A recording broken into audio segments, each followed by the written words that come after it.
So why are we kind of interested in trauma and reoffending in the first place?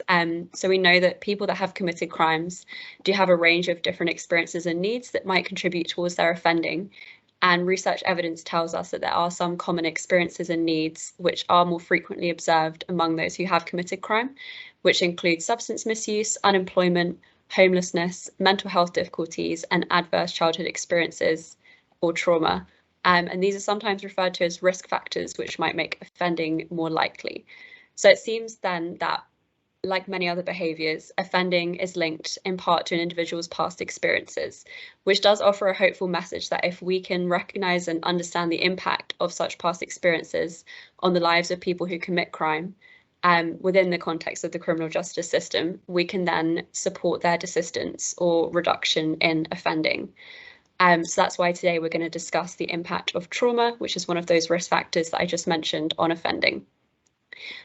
So trauma is a broad concept and it has been defined in various different ways, but it can be considered a severely distressing or disturbing experience that has an impact on an individual or their broader social network. It can be a one-off or a sustained experience and be psychological, emotional, or physical in nature, or a combination of all three.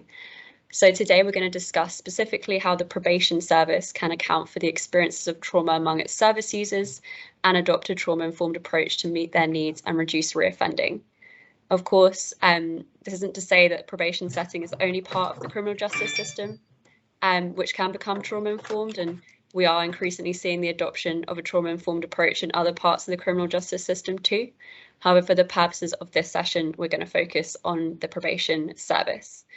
So in a second, I'll ask our panel to introduce themselves, just to let you know what we'll be discussing. So we have about 5 questions we're hoping to cover in this session.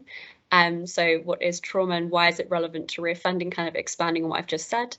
What it would mean for the probation service to implement a trauma-informed approach and what this could look like in practice, what the impact could be for people in our care and for staff who implement the approach, how we might want to adjust the approach based on the needs of different offenders, and whether a trauma-informed approach can help contribute to desistance or reduction in offending. So I'm going to pass over to our panel now.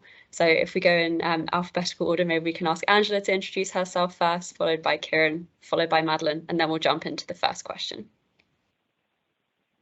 Hi there, my name's Angela Orty and I'm the Southwest SPO Regional Women's Lead. So Kieran. Hi, I'm Kieran McCartan. I'm a professor in sociology and criminology at the University of the West of England, and I've done research around trauma-informed practice, and I've done working with agencies and charities around how they become trauma-informed. Hi everyone, I'm Madeline Petrillo. I'm a senior lecturer at the University of Greenwich. I've also done research around trauma-informed practice, particularly with women in prison and on how probation is implementing trauma-informed practice. Oh, and I used to be a probation officer, maybe importantly. Great, thanks everyone. So we'll jump into the panel discussion now. Just to say to the audience, if you do have any questions throughout, there'll be an opportunity to ask questions at the end of the session. But if you have any kind of burning questions you want to put down now, feel free to put them into the chat, which I'll be looking at, and I'll make sure to put the questions to our speakers at the end.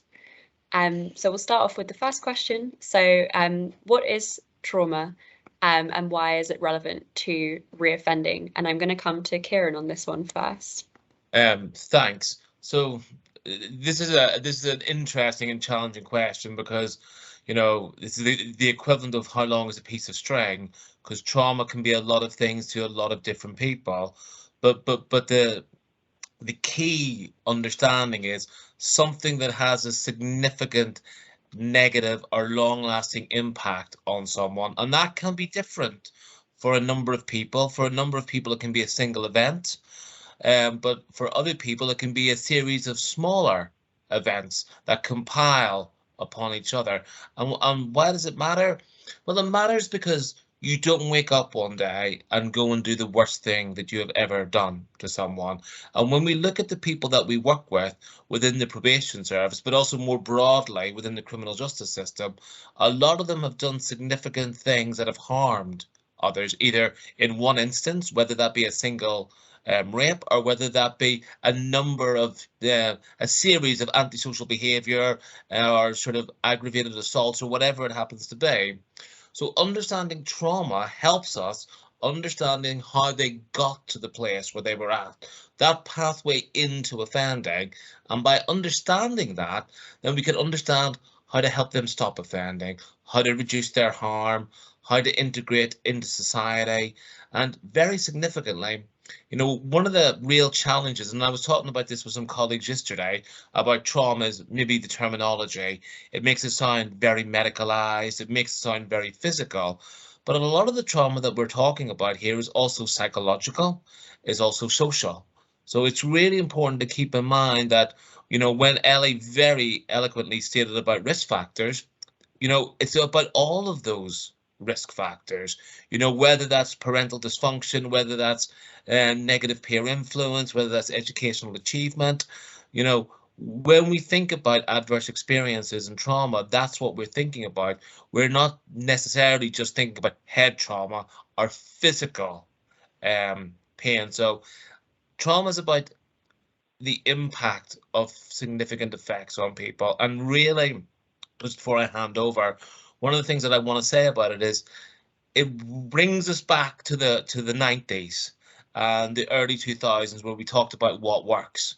Trauma is about individuals. It's about looking at the person in front of you and thinking about what they've went through, and not saying, well, that's not a big deal. I experienced something like that and I wasn't affected by it. We're all affected by instances in different ways. And so being trauma informed and understanding trauma really helps us work constructively with the people in our care to help them reduce their offending behaviour, desist and integrate into the community. Thank you so much, Kieran. Madeline, Angela, is there anything that you'd add, perhaps anything based on your experiences working in probation settings?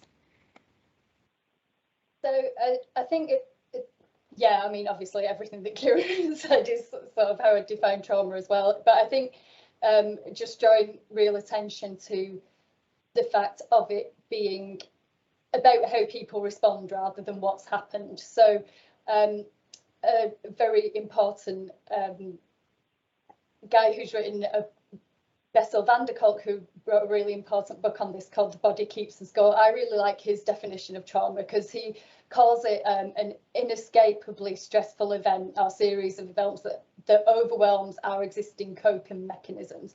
And there's two, I think, important things in that definition. The first, this idea that it's something that you can't escape from, that you feel trapped and powerless to do anything about. And the second is drawing attention to the fact that we all experience stress, and that's a normal part of the human experience, but that stress becomes traumatic when our normal coping mechanisms are just completely overwhelmed. So then when you think about the relationship with offending, it helps, especially because we've had this dominant cognitive behavioural narrative for so long about offending behaviours, shifting those to look at them through a trauma perspective really helps you reframe those. So then, you know, things like consequential thinking skills or problem solving or moral reasoning or emotional management, they're not problems or deficits. They're absolutely things that will be impacted by having experienced trauma. Yeah, all I know. I suppose from a very probation perspective, when you said to me, what is trauma, it's building on from what Madeline said, it's the behaviour that comes into the room. It's something that I know our probation staff work with day in, day out. And I think it's around, you know, we need to, in probation, shift that focus. Again, what Madeline and Kira are saying around, you know, not what's wrong with you, you know, this whole risk, this real risk sort of culture that we've been in for many years, but actually what's happened, and develop some understanding sort of around that. But I think, you know, for staff in probation, it is that it's almost every day, because, you know, not just talking about women in our care, but men as well come with, you know, histories of complex trauma. And what we often see are all those resulting behaviours, you know, that are linked and underpin some of their, you know, offending. But it's also what staff in probation are working. We are working in that context day in and day out. So that's from a real practical perspective. Thank you, Angela. Yeah, and obviously it's really important to bear in mind that adopting a trauma-informed approach isn't just beneficial, obviously, to the people in our care that have experienced the trauma, but also hopefully would be helpful to the staff that work with them in order to have that more constructive working relationship with those individuals. So kind of jumping the gun there a little bit, what would it mean then for the probation service to implement a trauma-informed approach? What would that look like in practice? What would have to happen? So I'm happy to open this out to anybody to kind of jump in. I don't know if Kieran or Madeline wants to start with something more theoretical, and we could then move to Angela for how it's worked in practice. Shall I start this time? Okay. So this is a huge question, I think. But I think the starting point would have to be just that acknowledgement of the impact of trauma on offending behaviours that we've just been talking about. So understanding offending behaviours as being rooted in traumatic experiences in people's lives, and that are continuing in people's lives, you know, while they're in the system. And so then once you do that, like Angela just said about changing that question to what happened, you change the perspective from which that you're working with people. So it takes the behaviours away from the individual to a certain extent, and helps you situate them in their personal and social context. Again, like Kieran said at the beginning, that people don't just go out and do the worst thing ever from nowhere. You know, you've got to understand that context. And I think again, a problem with the cognitive behavioural approaches is that it's decontextualised, that understanding of people's behaviours. And then seeing offending related behaviours as mechanisms to cope with trauma, particularly things like, you know, obvious things like addictions. If people have experienced childhood abuse and they start using drugs to cope with that at the age of 13, you know, they're not able at that point to make rational decisions about what a positive coping mechanism is for this experience and how to deal with it. But then they're in a cycle of addiction that's very difficult to rectify and address. So all of like addictions, self-harming behaviours, see all of those, and also actually I was just thinking about it, some of the things we sort of label as challenging behaviours, so hostility and defensiveness and aggression and coercion, all these things that make people difficult to work with and difficult to form relationships with. Again, they start to make sense from a trauma perspective.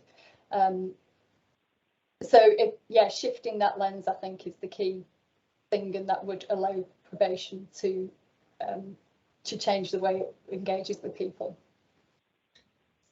Yeah, I would agree. I would completely agree with that, and I would go one step further and say, for probation, this means everything and nothing in the same context. Because on one level, you know, although we don't use these words anymore, I'm showing certainly my age, but you know, when we talk about assist and befriend, that's the core premise of probation working. That's the core premise of trauma-informed practice. It's about working with compassion with people. And you know, this is the difficulty when you get into this, because is it about sympathy? Is it about support? Where does accountability come in? And actually, it's about recognition and compassion, recognizing the things that have happened to people and then working with them in a compassionate way. You can work compassionately with someone that you don't like, that you actually have an issue with. And so that's the first thing. It sort of feeds into those core premises that are the foundations of probation and probation working. But the other thing that really comes into this is about how you support staff in this. And actually, you know, we tend to talk about trauma-informed practice quite a lot, about how you support the service user. And actually, yes, that is part of it. But you can only do that if you've got trained staff, if you've got supported staff, if you've got staff who know where they can go for help. And you know, and this isn't limited to probation. You see this in a lot of frontline services, whether it's the police, whether it's the prison service. Sometimes staff don't feel that they can go forward and ask for that support and ask for that trauma-informed perspective from themselves, either being traumatized by the work that they have done, because actually, you know, if you're dealing with 50 to 60 cases of highly traumatizing material, that can leave a mark on you, but also the trauma that you bring to your day job. And, you know, going back to Madeline's point about the body never forgets, I agree, it's a brilliant book, and it really crystallizes the problem. But what you'll often see in trauma-informed practice within probation is that quite often things emerge later on that trigger why people went into the probation service, not necessarily because of their own trauma, maybe trauma through friends, maybe trauma through family and stuff like that. So I think there's two sides of this.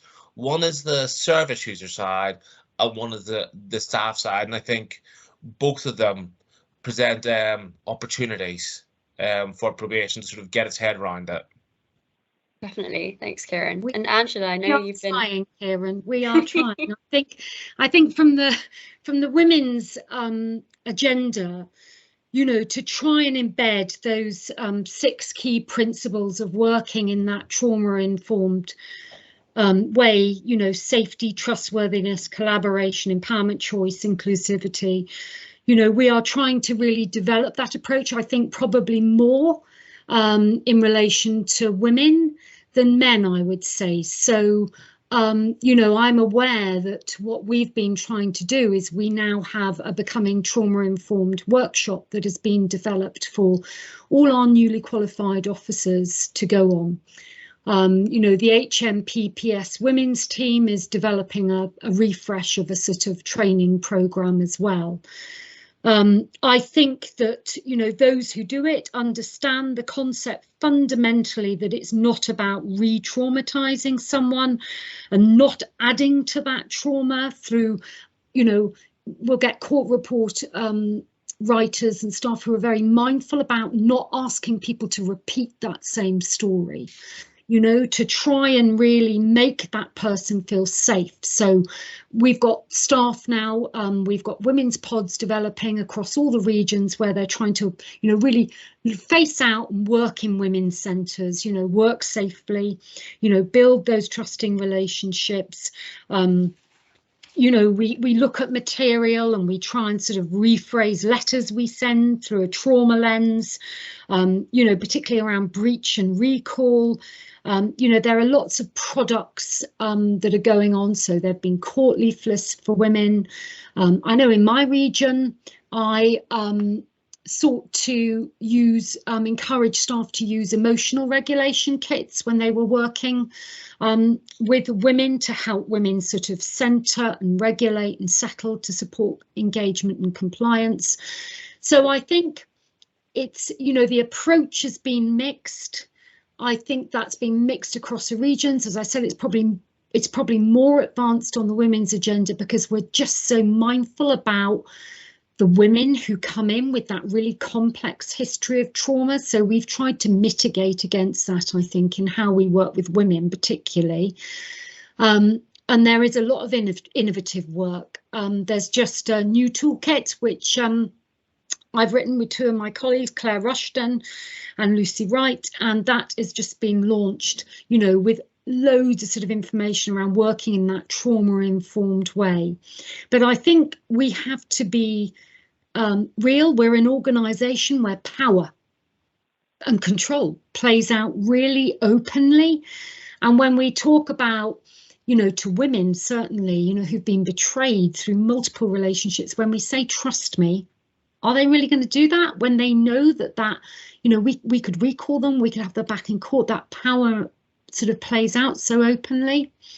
So I think, you know, for what that approach looks like, it will be lovely. I would love to have a wand and have a universal trauma-informed and responsive approach, which was as applicable for people who we're working with as much as it is for our staff, because I think we have to think about that. And Kieran's point around, you know, I know that I work with colleagues, you know, who have high ACE scores, you know, high adverse, it's often the drivers into the profession.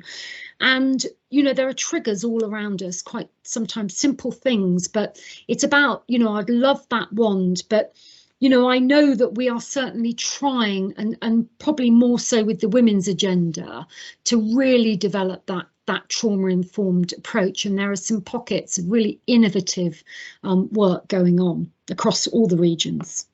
And it's interesting, Angela, just one thing you should have said that I want to pick up on, you know, we've got to keep in mind that trauma-informed practice comes from health and public health. And actually, a lot of it isn't directly transferable to a criminal justice setting. So if you take something like choice, for instance, you're not going to be able to choose your punishment, and you're not going to be able to choose, you know, your length of time in prison. So you are constrained by certain things. So the question to me, it's always about actually, you know, thinking outside of the box and thinking about the context that you're in. And it's not simply, you know, policy transfer, cut and paste, there you go, end of story. It's actually, you know, what's the context within probation and how do we think about these things? And some of them we can tick all the boxes and we can excel at, and others we actually have to take a step back and say, right, hold on, because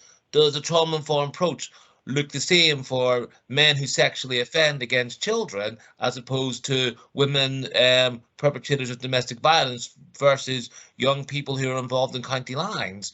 No, it probably doesn't. And that's okay, as long as we recognise it and try to do the best for those populations that we can do. Yeah, exactly, Kieran.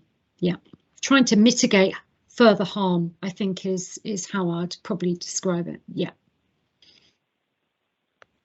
Definitely. And that's actually something that both of you have now said that I wanted to pick up on, is obviously how far it's possible to implement trauma-informed approach in a setting that potentially has a lot of traumatic aspects to it. As you said, Angela, kind of the power that a probation officer has over the people on their caseload, and the kind of feelings that may arise in the people on probation that they're looking after because of that. So I guess to devil's advocate a little bit, is it possible to be trauma-informed in the same way that you can be in a healthcare setting? I'm thinking it's not, based on what you've said. So then how far do you think it can go? Yeah, I think it's really difficult. I think that, as I've said, I think that certainly in the women's agenda and with the workshop we've developed and the products that are sort of coming out and work in the regions, you know, and yeah, I also want to mention, you know, we have OPD, offender personality disorder services now, which sort of support staff and do formulations. So, you know, you're able to do it to a certain extent, but as Kieran highlighted, I put a question mark over how far we can actually progress when, you know, because we hold that authority over someone, you know, and I think for me, it's more about mitigating and trying to cause no further harm. So it's around, you know, putting that trauma lens on your head, even if it's walking into your building, you know, taking down posters, stopping the tannoys, you know, it's what's in your gift. And it might be small things, but actually small things can have a really big impact. And so when I work with staff and talk about trauma, I always say to them, so, you know, now if you understand, you know, the impact of trauma and you're a little bit more trauma informed, maybe from doing one of the workshops, I encourage them to go out with the trauma informed lens firmly on the forehead and, you know, to walk around. you know, to listen to language, how we describe people, how we're talking, you know, how we talk about a case, how we might interrelate between one another, because, you know, that could impact on one of my colleagues. You know, think about where you take someone, where you work with someone, you know, your environment, you know, what are you going to use to engage with them? You know, what material? It's sort of everything, but it's very much looking within what's your gift. And I think, you know, when I've gone into some, what I would call more, you know, trauma-informed and responsive services, you know, they've managed to embed more, I suppose, because as I said, we come back to the point that we are in an organisation where we have just this authority and power, and, you know, it's as much as we can do to mitigate against causing no further harm, I think. And as I said, a lot of work, particularly in the women's agenda, has been done around that. But I think, you know, realistically, we have a way to go. Yeah, much more to do. Something that came out of the HMIP research into how probation are embedding trauma-informed practice was this real disconnect between what's going on at the front lines of probation practice and like the innovative approaches that people are coming up with to sort of trauma-inform the everyday tasks of probation. So like the real sentence management stuff that you do every day as a probation officer, your OASIS assessments, your pre-sentence reports, your DELIAS entries, whatever it is, there's people, individual practitioners have come up with ways of trauma-informing all of those tasks. But it's just, there doesn't seem to be any mechanism to communicate those approaches like throughout the organisation. And then at the other end, I mean, it's not just about the power that the practitioners have over the people on probation, but about the hierarchy and the structure and the power of the sort of senior leadership in probation over the practitioners. And there's still this sense of probation not always feeling a very safe, supportive, you know, inclusive, empowering workplace. So if the workplace isn't able to treat the people who work for it in a trauma-informed way, then it becomes very difficult, I think, for the people working within the organisation to work with service users in that way. Well, and you know, the question has to be, what do you mean by trauma-informed working? Because there's a whole range of activities, and you know, to get the purest, most undiluted form of trauma-informed working would be a challenge in any organisation, to be perfectly blunt about it. But you know, within probation, the conversation might be about recognition, about understanding the person in front of you and saying, what can they handle? What can they process? What is achievable for them? And actually, you know, those quick fixes, those quick wins. So like, I'll give you an example of something. So we in HMP Bristol, they have this thing called the RAP Centre, which is something that sits in the car park of the prison. And when people are getting released from the prison, they go across to the RAP Centre and they meet their probation officer there. They get some clothes, they get some money, some food, because there was a recognition that the biggest problem was people leaving the prison and rocking up in the centre of Bristol. And actually, a lot of people didn't do that because they wandered off, they were met by someone else at the gate, other things happened. And now, your initial thought may not be, hey, that's a trauma-informed approach, but actually it is. It's recognizing, you know, in order to provide a strengths-based, pro-social, proactive release from someone so that they're not going to breach, you need people to be there to understand what their potential triggers are, what their risk factors are, and actually coming back out and going back into the same crowd, going back to the old way of life is re-traumatizing for a lot of people. So it's about, to me, it's about, from a case management point of view, about identifying potential traumas, potential risks, and then saying, what are our priorities and what can we work to achieve in a way that the people that we are working with will actually be able to get something out of this and will actually be able to say, hey, I've done this.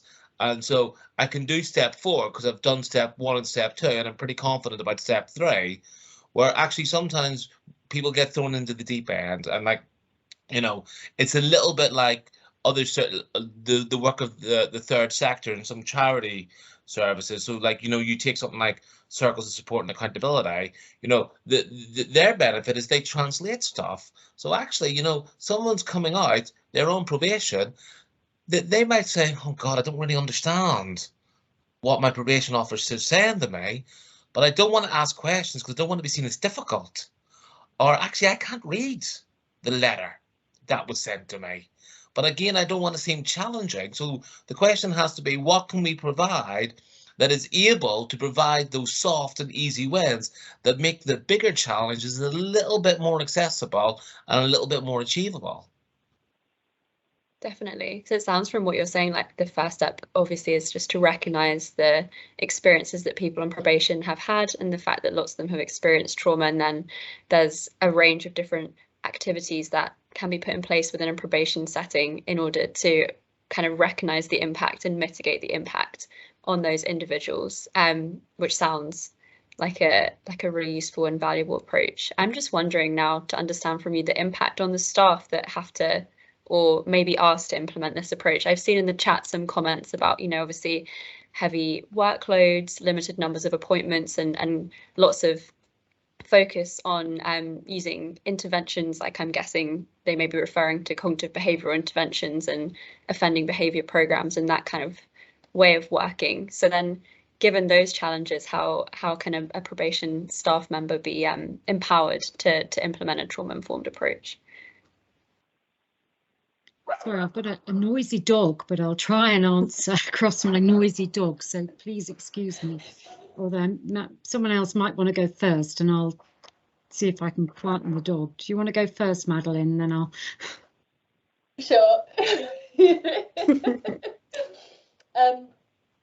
Yeah, so obviously trauma-informed practice and engaging with people's experiences of trauma can be really difficult, but if it's all right, I wanted to focus on, again, something that came out of the research, which was how rewarding working in a trauma-informed way is for probation practitioners.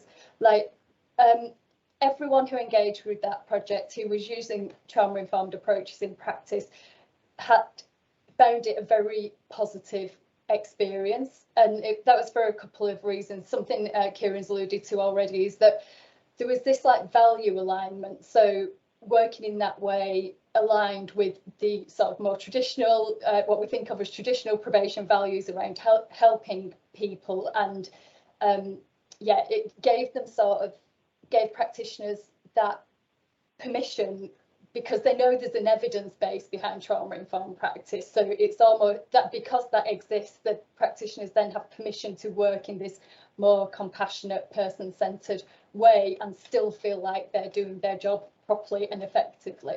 And they found that really rewarding because it sort of reignited this sort of professional purpose for them. So that was something that they talked about that could get lost when there's dissonance between what organisational approaches to practice and what you've entered that job to do, your own personal and professional values. And working in a trauma-informed way overcomes some of that.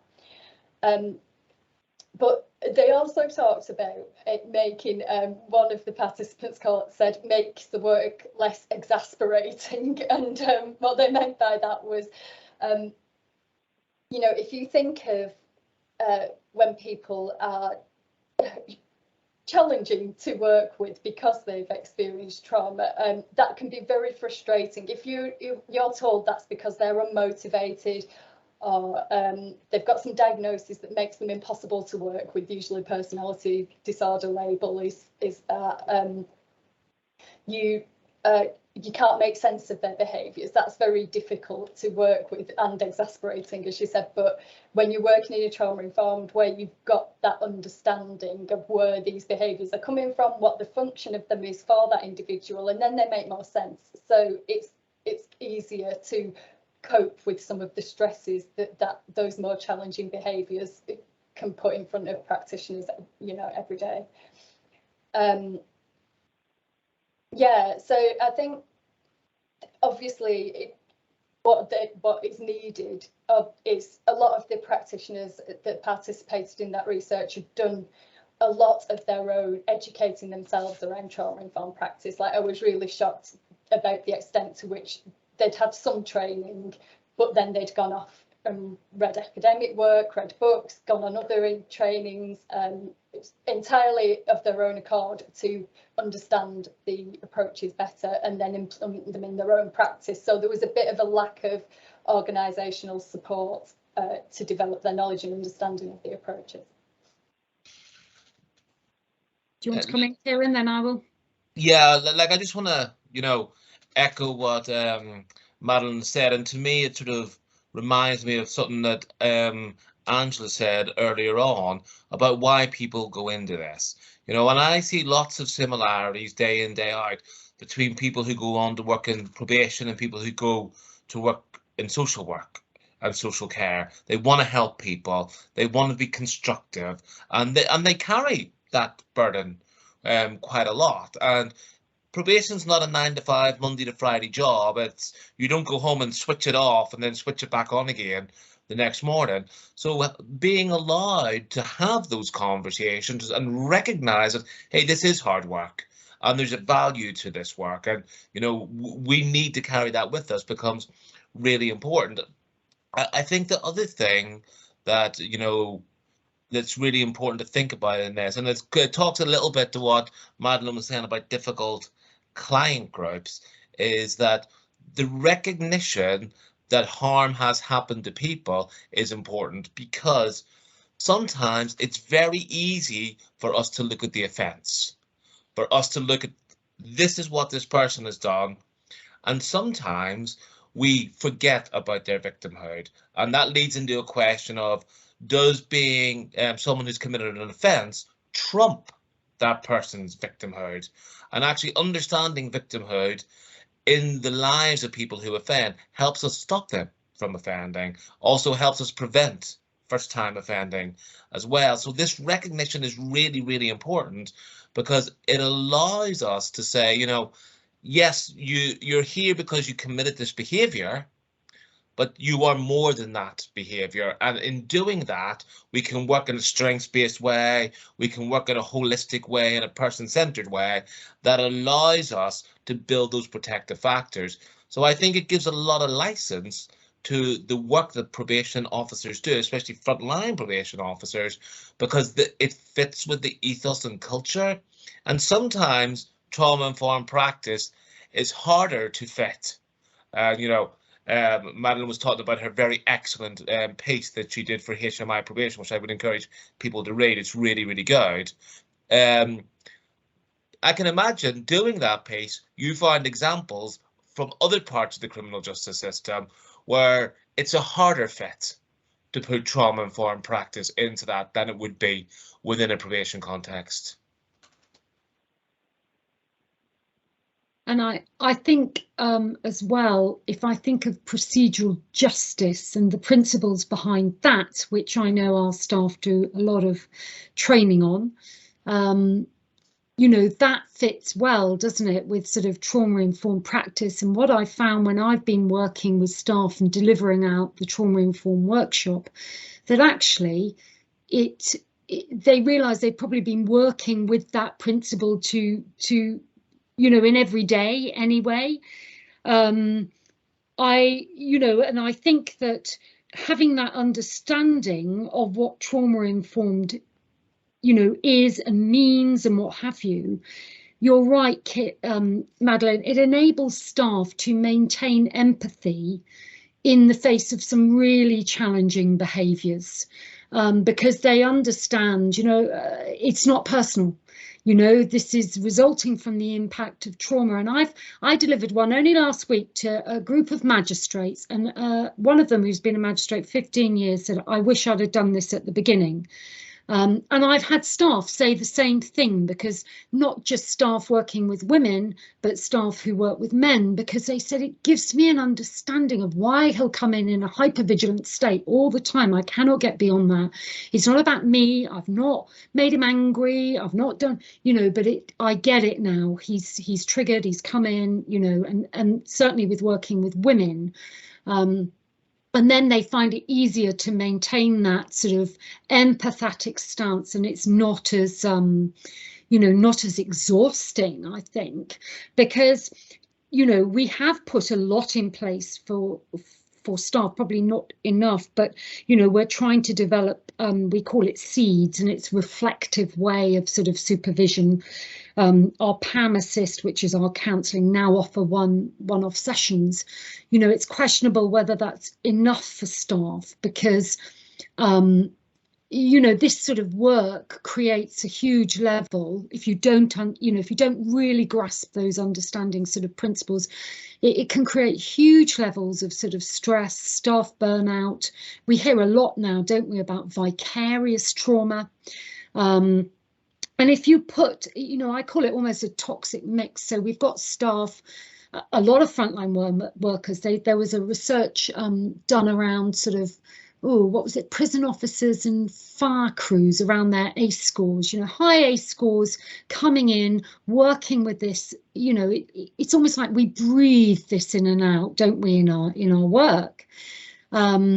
You know, and then that sort of toxic sort of mix that can happen.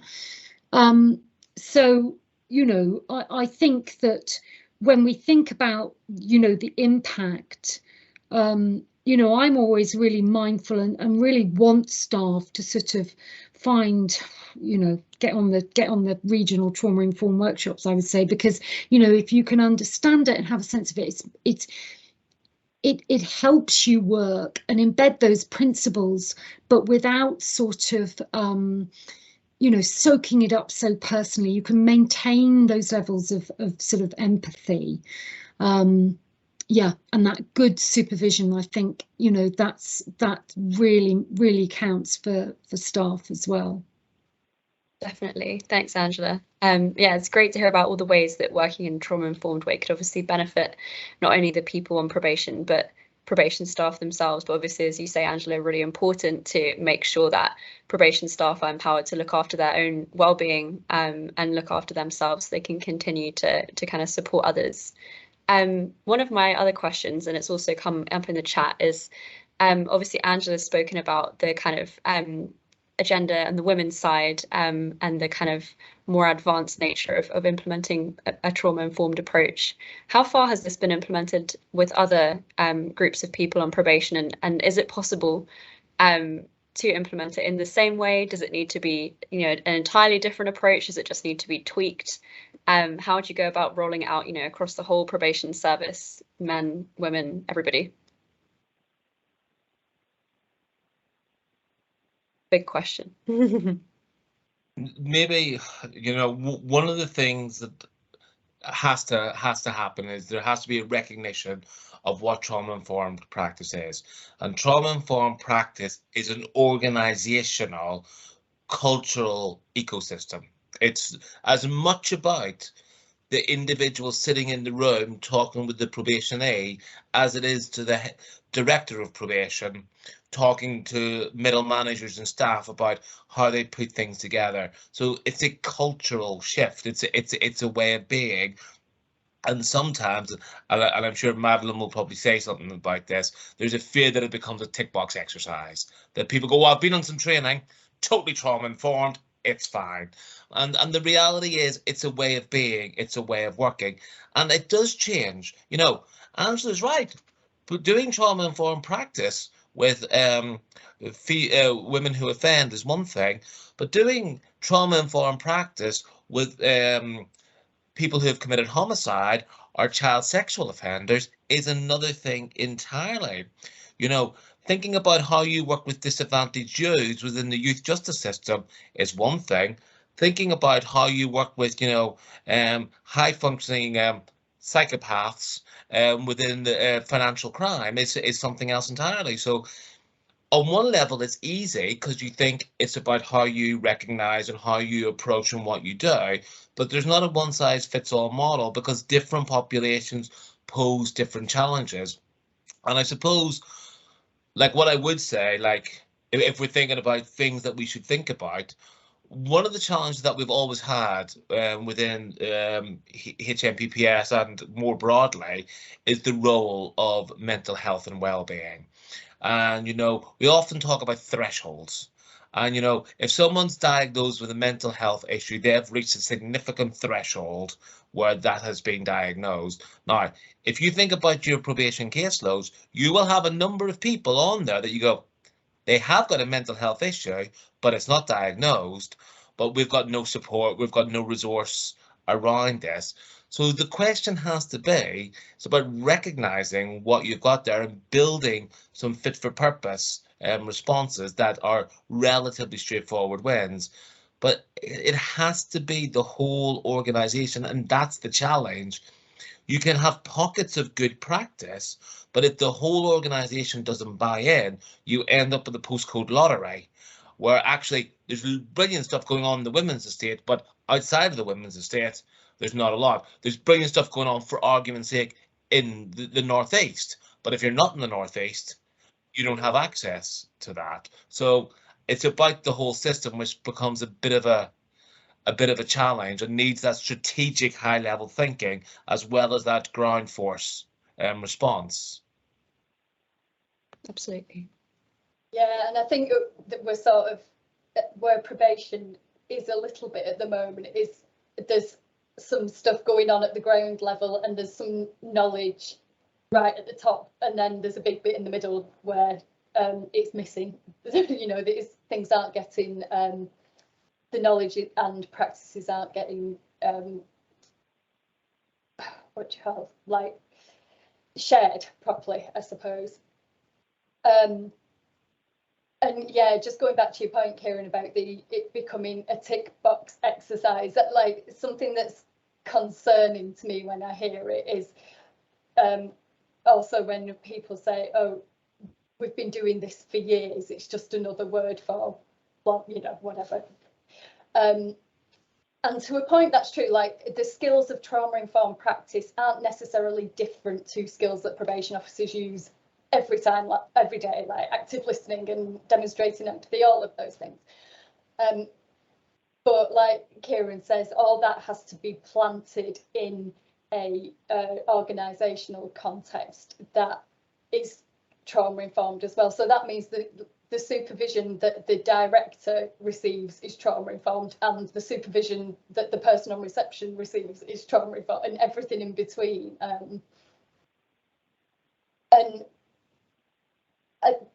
There's I think Harris and Fallett, who've developed some work on trauma-informed organisations, like highlight that this process to shift an organisation from being not trauma-informed to being trauma-informed takes about 7 to 10 years.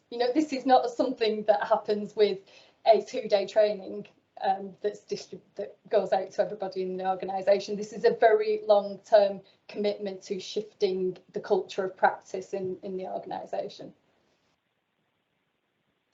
I'm not sure I can add any more. I follow Karen Treisman. I don't know if any of you, yeah, everyone's nodding on my panel. Yes, so she basically does a lot of talking, a lot of work around that, cultural shift that we're talking about in organisations and the longevity of that process. And I think, in the probation service, we're still quite a hierarchical sort of structure. And, for me, it's about that shift has to take place at the top as much as it does at the bottom, because, I know that, as I've highlighted, there's some fantastic innovative, work and projects and what have you that go on between sort of, delivery units and different regions doing different things and what have you. But you know, we need that really to come through our, you know, our director, our chiefs, our, you know, I mean, look, they're even given names, aren't they, with sort of that we wouldn't have in a trauma-informed organisation, really. But I think it's that systemic, you know, approach that would need to be taken for us to really be able to embrace, you know, being that responsive practice as such. What was really heartening from the research was that despite the obvious obstacles and challenges, like most people I spoke to, I asked them a question at the end was, do you think probation can become a trauma-informed organisation? And the participants universally said yes, it can. So although there are massive obstacles to it, and it's like I say, it's probably a long time in the making, there is an optimism and a sort of thirst for it among people who work in probation. That's really great to hear, and yeah, really great to hear that there is optimism in the probation service to kind of achieve that goal of becoming trauma-informed and responsive. I think that's a great point to kind of end our panel discussion and now open up to questions from the audience. I know some people have put stuff in the chat already. I don't know if anybody wants to kind of put their hand up and come on camera to ask a question, or I can just read something out from the chat. If not, if someone did want to ask a question directly, do stick up your hand.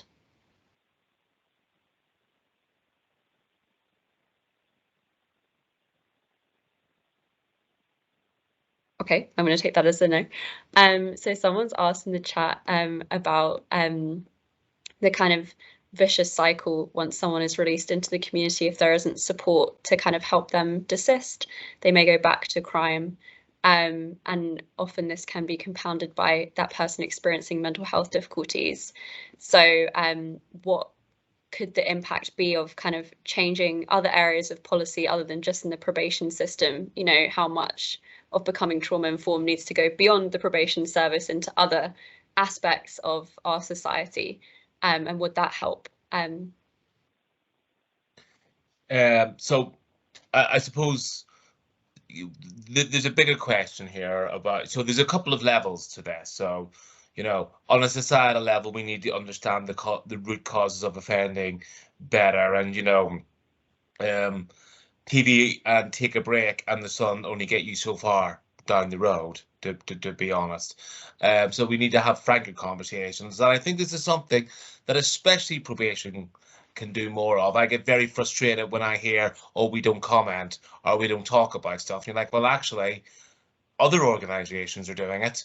So why isn't probation doing it? And yeah, it might be a senior level person doing that talking, but in an absence of a conversation, people make their own mind up or confirm their myths around different practices.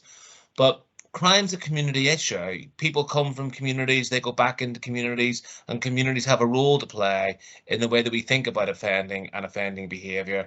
So bringing communities in, opening up the conversation, more happens. And interestingly, I was having a conversation about this with the police yesterday, about diversionary programs and about questioning at what point does something stop being diversionary and does something become you're going to prison, or you're going to, you know, to some sort of other harsher response, especially when we think about, you know, the example that was given. We have to recognize that people don't start committing offences on a cliff face and don't stop on a cliff face. That's why it's called desistance pathways. That's why they're called journeys out of crime. This harm reduction, it takes time. So the question has to be, how do we enable people to fall down and get back up again? And that becomes important, and that's a real challenging issue, especially in terms of criminal justice, which is different from health. Because generally in terms of criminal justice, if you reoffend, even at a lower level, you're still harming somebody else. And that becomes a real challenge. But I think it's a challenge we have to face head on, and trying to think about the ways in which we can engage in those harm reduction, reintegration, or integration pathways. There are some really great examples going on as well around the country where there may be problems with some of them, but where all counties, they're trying to trauma inform a whole county, or I think it's in Greater Manchester actually as well, where they're taking this approach to youth violent crime by trying to have a trauma-informed approach across all agencies that might come into contact with any young person. So obviously police, probation, youth services, third sector organisations, and they have meetings all together to determine how they're going to take a coordinated trauma-informed approach across all services. So there are models out there that are already trying to put this approach into practice that brings in a multi-agency approach to it. I'm aware, just to add to that, of specific police forces that are now trying to develop, you know, a trauma-informed and responsive approach to actually policing. You know, I've sort of had sight of you know, their sort of documents of how they intend to sort of implement that, which again is challenging for a police force. Also, I know entire cities, so I'm from Plymouth, you know, the Trauma Informed Network, who are now pulled all these agencies together in order to try and sort of, you know, inform, upskill, you know, and really dovetail agencies together so that they take that universal approach that we've been sort of alluding to, and then I continue to wave my magic wand towards. So no, there is a real movement around it now, you know, citywide, organisational wide, you know, in the women's estate, you know, the nexus in HMP Eastwood Park, you know, how you go into the reception, that, you know, they are trying to sort of do some work. But yeah, it's a sort of emerging movement, I think. Thank you. I can see some people are having to leave to other meetings, so I've just popped in the chat some suggestions for further reading, if anybody is interested in kind of learning more about this topic. I think somebody did have their hand up but has now put it down, so I don't know if there was a question, now isn't. I hope we have time for one quick question. Oh, Carla, here you are. Okay, go ahead and ask it. Oh, you're on mute, Carla. Hello. Yeah, I'm Kieran and Madeline know me. I've had many conversations with both of them. I actually posted quite a few questions in the chat because I work for the design faculty, which is now the single commissioning route for all learning and development, and we've been researching how we can kind of implement a more trauma-informed approach across the organisation, not just with women. So I had a number of questions. I guess one was kind of about how we can kind of learn from the good practice that's happened in the women's estate and kind of broaden that more widely across the organisation. Because I guess with the women's estate, they've had the kind of backing of the female offender strategy, which is sort of national policy. So we know that there's kind of evidence towards it and all the rest of it, whereas it kind of, the evidence is quite difficult to kind of get when we look at other cohorts. So that was my first question. And the second question was like, how can we effectively evaluate it? Because it's an approach. So it's difficult to kind of try and find sort of measurable, like have sort of measurable indicators, I guess. So that was my other question. Big question, sorry. A really good question about evaluation as well, because obviously we've been saying how effective the approach is, but how can we evidence that to kind of seniors and policymakers and ministers in a way that they will listen to? And often it is that more quantitative approach that they will listen to. So I'm just, yeah, curious as well, Carla, if we can measure things in that way. So some of the evaluations of the intervention, there's a lot of it has been done in the United States, but the evidence does exist. There are evaluations that exist that show trauma-informed programs reducing symptoms of trauma, making direct correlations between that and reoffending. I think there's less work on that, but yeah, those reductions in symptoms of trauma and the evidence is there. So there are measures available if you want to do a quantitative measure of this, but I think when I don't know, this is just from my perspective, but when we talk about whole systems becoming trauma informed, part of that would involve the Ministry of Justice and HMPPS shifting a little as well, and where the evidence, and that would mean accepting, you know, more qualitative experiences as evidence of the benefits of this approach. Yeah.